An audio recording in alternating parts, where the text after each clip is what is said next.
Olá, professor, boa noite. Eu sou Leonardo Souza, fiquei responsável por apresentar o código da interface por minha equipe. A gente optou por esse método porque a gente vem tendo alguns imprevistos, internet desestabilizada, o colega do grupo sem acesso a notebook, então eu sou do grupo que tem esses dois recursos à disposição e assim fizemos. Os componentes do grupo são Bruno Gonçalves, Júlio Andrade e eu. A interface gráfica foi feita com base na biblioteca TK-Inter, como foi proposto, e a gente utilizou de referência um mini curso disponibilizado pelo Lucas, de um palestrante Hugo. Ele ensinou todos os conceitos principais, então tem muitas coisas no nosso código que a gente fez baseado no que ele ensinou. E também por pesquisas feitas em fóruns. Vamos lá. Antes de mais nada, é importante a gente falar sobre esse recurso que a gente utilizou muito, que é o jogo da velha, com comentário que não interfere na compilação do código e é de extrema importância para a organização do código em si. E aqui a gente tem como o primeiro passo importar as bibliotecas necessárias, que no caso foi a TK-Inter e a MEF, que a gente utilizou nas funções matemáticas. Bom, a gente vai deixar para explicar essas funções, botões e fórmulas um pouquinho mais para frente. Vamos logo aqui no primeiro passo, que é inicializar o objeto da tela.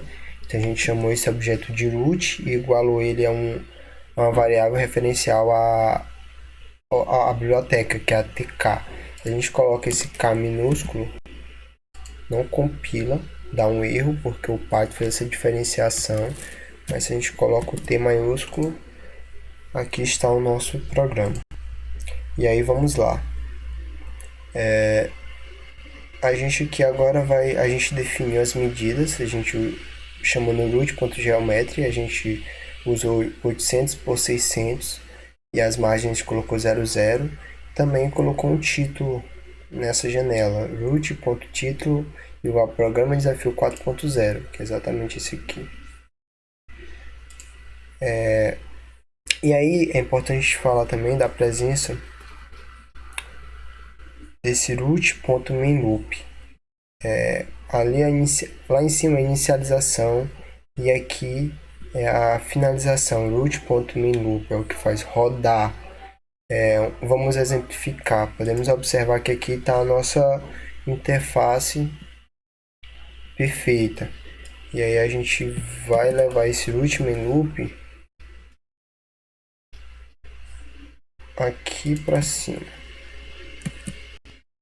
E aí a gente vai observar que vai ser mostrado somente a tela. Por quê? Porque tudo que para rodar tem que estar entre a inicialização e essa finalização, que é o mainLoop. Agora vamos aqui para o início da criação. Um dos conceitos importantes é o frame. O frame são subdivisões que a gente faz na nossa janela principal. E aí o primeiro frame a gente chamou de frame do topo, que é o top. E aqui no primeiro parâmetro a gente coloca onde ele estará inserido, que é na janela principal, o root. E aí a gente estabelece que esse frame ele vai ter 800 de largura e 50 de altura. É interessante a gente salientar que a altura ela vai ser dividida entre todos os frames que a gente tem o objetivo de criar. Esse frame top, ele é esse frame aqui de cima, ele está aqui em cima.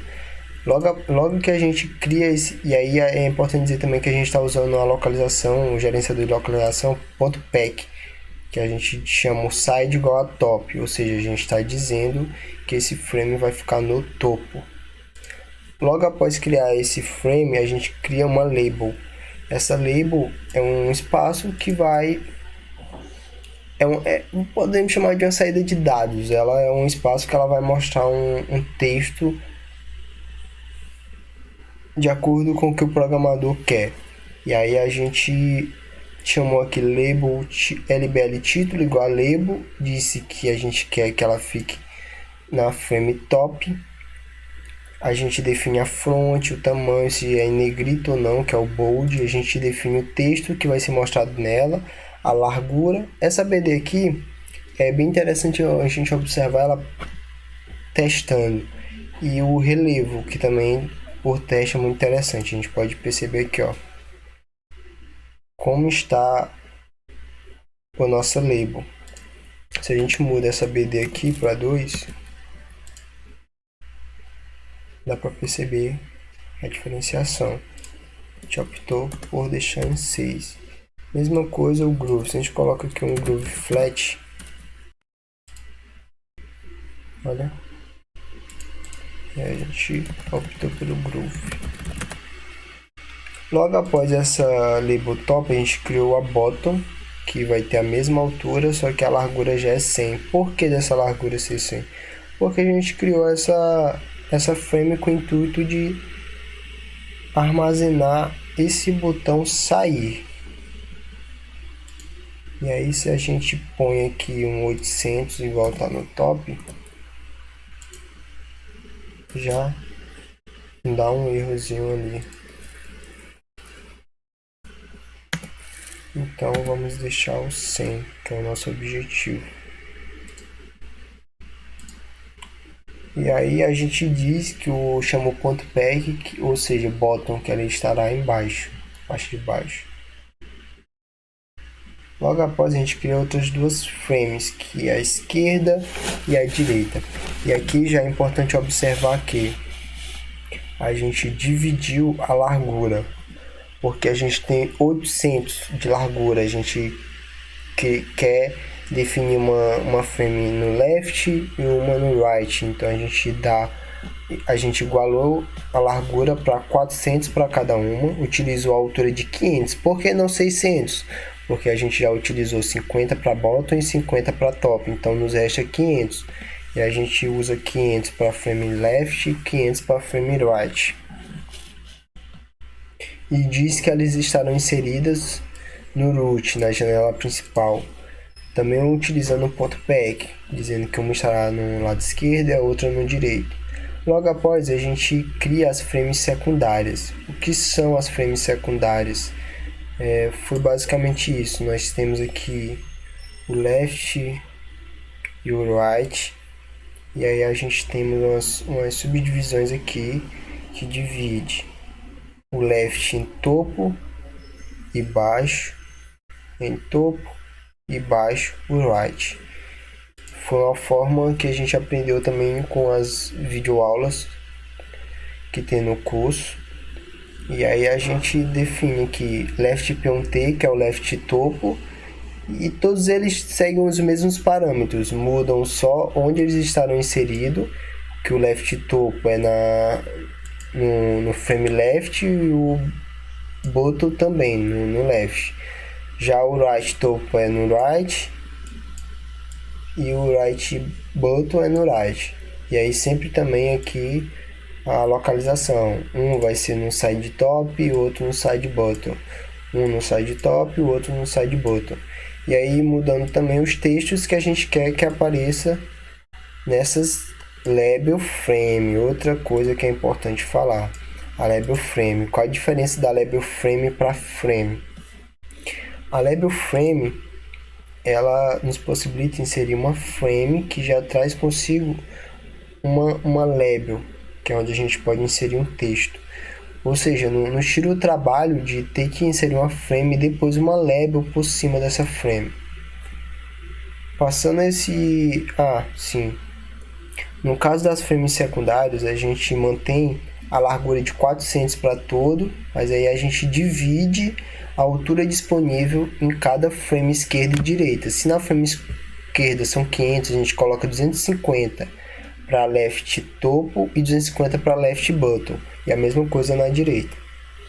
E nessa parte aqui, a gente organizou uma frame de cada vez. A left esquerda topo, a left esquerda baixo, a right esquerda topo, a right esquerda baixo. E o interessante é que todas vão seguir assim a mesma estrutura. Então é um momento que a gente utiliza muito o Ctrl+C, Ctrl+V, mudando somente onde elas serão inseridas e os textos que estarão contidos nela. E aí que é interessante, vamos lá. LB1 estará inserido na left 1 P1T, lá no left topo. Esse aqui é o texto que está inserido nela.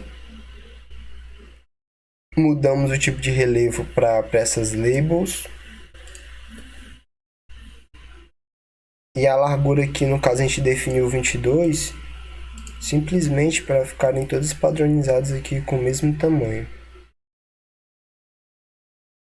E aí vamos agora aqui para o tipo de localização. Para elas, a gente já utilizou o lb1.place, que utiliza do x e do y, onde o x está relacionado com a horizontal e o y com a vertical. Exemplificar. Aqui é o espaço percorrido LBL1. Ele está com y igual a 60. Se a gente coloca 30, ele vai subir. Olha aí. Então isso aqui é com base em testes mesmo. A gente vai testando até chegar onde a gente quer. E aí coloca o x como 10, ele vai para a direita. Então a gente bota aqui para o 0. Esse LBLR1 aqui, ele é uma label que a gente definiu aqui, que ele não vai mostrar um texto já predefinido. Ele é a label que vai receber o resultado desse cálculo para mostrar para o usuário. Então ele vai ser uma saída de dados para o usuário. E aí a gente também diz que está na left P1T.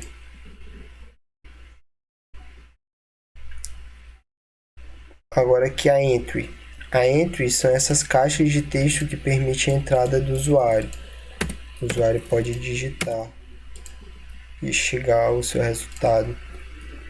E aí aqui o estado dela está normal. Se a gente coloca aqui o status dela como desabilitado, o usuário não consegue inserir nada. E aí a gente tem que, já que a gente quer que ele insira um valor, a gente tem que usar como normal. Vamos para os botões. Aqui temos 2 botões em cada frame, né, de equações lá. Temos o comando calcular, que nesse caso aqui é o VM, porque vai calcular a velocidade média, uma forma da gente identificar, e o limpar 1. Esse limpar 1 ele segue a ordem de 1, 2, 3, 4, porque a gente não quis fazer um limpar para todos, a gente vai já explicar o porquê. Os parâmetros aqui é onde será inserido, que no caso aqui é o left P1T. O pad X e pad Y tem a ver com também questão de espaçamento específico horizontal e vertical. A BD é o que a gente já explicou anteriormente também em relação à sensação de profundidade. O text é o que vai mostrar nesse botão. E aqui chega uma parte importante, que é o do comando. Esse botão ele só tem uma função se tiver esse comando definido. No caso aqui, comando VM, o usuário entra e aí ele consegue ter um retorno. Se tirarmos esse comando aqui, o usuário vai entrar com os valores, mas não vai ter retorno. E aí a gente vai agora voltar lá em cima para falar um pouco mais sobre a importância dessas funções. Essa função aqui, o def e exit, é o que a gente nem chegou ainda nesse botão, mas já vou adiantar, é o botão de saída. Ele vai permitir o usuário que clique nesse botão e aí vai ser destruída a tela. Falando de uma maneira assim mais específica, e aí a gente usa o root.destroy. Essa função a gente aprendeu também nas videoaulas. E aí vamos para o limpar. O porquê da gente ter usado 4 limpar? Se a gente tivesse usado um limpar e colocado todos os tags no mesmo limpar, o que aconteceria? Quando o usuário entrasse com vários valores, 10, 2, mas aí calcula, e ele só quer apagar um para entrar com novos dados. Se esse limpar fosse Com eles todos, ele ia apertar nesse limpar e ia limpar todos. E aí ele já ia perder informações que ele não queria. Então a gente deixou esses limpar, função limpar independente para ele limpar o que ele quisesse, um de cada vez. E aqui mostrando a função do botão sair, finalizou a tela. Isso aqui são as funções das fórmulas. E funções, fórmulas. Funções, fórmulas. Aqui a gente usou também uma questão de que ele ensinou, que é essa condição. E aí ele vai verificar se a entrada no text 1 é número e se a entrada no text 2 é número. Se for, ele vai calcular de acordo com o que foi colocado. Se não, vai aparecer a mensagem de erro. E aqui a gente usa esse float para transformar essas entradas em números reais e usa esse round aqui para limitar as casas decimais desse resultado para apenas 3. Vamos mostrar isso no código. Ó, se o usuário entra com um número e com uma letra, vai dar erro. E é basicamente isso. E vamos supor o usuário entrou com 100, com 3, só 3 casas decimais depois do ponto. As outras funções de cálculo seguem as mesmas condições, só mudam as suas fórmulas. No caso aqui a velocidade média, equação de Torricelli, diferencial de potencial e potência elétrica. E agora vamos lá. Vamos só mostrar agora aqui para vocês perceberem como essa parte aqui do programa é um grande assim Ctrl+C, Ctrl+V, porque a gente já montou a estrutura da nossa label frame esquerda, como eu expliquei. Quando a gente vem para label esquerda abaixo, a gente vai ter a mesma estrutura, mudando apenas o nome das labels, que aí eu optei por manter um padrão segmentado. Se lá foi 1, 2, 3, aqui vai ser 4, 5, 6, 7. E a label R2 é label resposta 2, já que anteriormente foi label resposta 1. Então a gente mantém esses padrões que facilitam o nosso raciocínio como programador. E aí a gente vai mudando o que? Vai mudando onde ela será inserida e o texto. No teste a mesma coisa, onde ela será inserida é o que muda. E aí aqui nos botões muda o comando. Nesse caso aqui é o comando para calcular a equação de Torricelli. E aqui é o comando limpar 2, que está relacionado ao txt 3, 4 e 5. E muda aqui onde será inserido, no left P1B. E, claro que em relação ao botão anterior, não em relação às labels aqui, porque também é left P1B. Vamos para a label direita topo, a mesma coisa, vai mudar onde será inserida e o texto. O entry vai mudar onde será inserido e os buttons vai mudar onde será inserido e os comandos. Abaixo a mesma lógica, onde será inserida e o texto que ela contém, as entry onde ela será inserida, os botões, as funções, que aqui vai ser potencial elétrico, limpar 4 e onde será inserida aqui. Por fim, o comando sair, que eu já expliquei a função dele, que aqui segue o comando exit e o texto apresentado é o sair. Vamos só mostrar aqui as funcionalidades aqui de forma clara, cada um.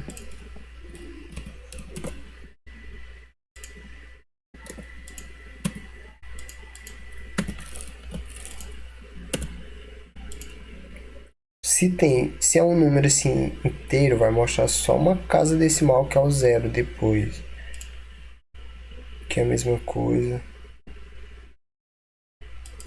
Aqui, ó, já foi um número quebrado, mas mostrou só 3 casas decimais depois do ponto. E aqui deu erro porque está tentando calcular um número com uma letra.